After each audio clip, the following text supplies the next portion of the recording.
ආලෝකයේ පාඩමේ උපඡායාව ඇතිවීම තවදුරටත් සොයා බැලීමට කරන්න තියෙන ක්‍රියාකාරකමක් තමයි 9.4 ක්‍රියාකාරකම.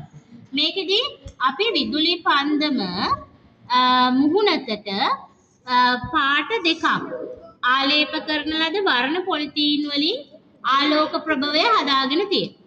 තේරුණාද? එතකොට උඩ මොන පාටද?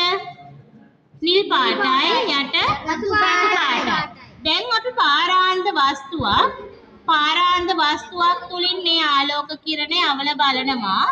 උපඡායාව පේනවද? දැන් ඔයා දන්නවා පුතේ උපඡායාව ඈතට යද්දි මොකද්ද උනේ? නැති වෙලා ගියා. හැබැයි ළඟට පන්දම එනකොට උපඡායාව අපිට හොඳින් නිරීක්ෂණය කරන්න පුළුවන් වුණානේ.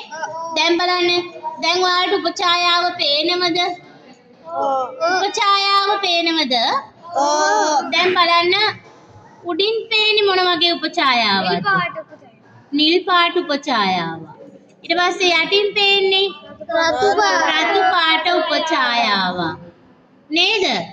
එහෙනම් මේ උපඡායාව ඇතිවීම පිළිබඳව තව දුරටත් ඔයාලට කරන්න තියෙන ප්‍රැක්ටිකල් එකේදී අර ආලෝක ප්‍රභවය අපි පොලිතීන් කැබැල්ලක් අරගෙන ඉහළින් සහ පහළින් වර්ණ දෙකක් ගන්වල තමයි අපි මේ බලන්නේ මොකක්ද උපඡායාව කොහොමද පේන්නේ කියන එක. දැන් ඔයාලට පැහැදිලි නේද? උපඡායාව වර්ණ දෙකකින් පේනෝනේ. අපි ඈතට ගෙනියනකොට උපඡායාව මොකක් වෙනවද? එන්න නැති වෙනෝනේ. උපඡායාව නැති වී යනවා. ටිකක් ළඟට එද්දි තමයි උපඡායාව පැහැදිලිව පේන්නේ.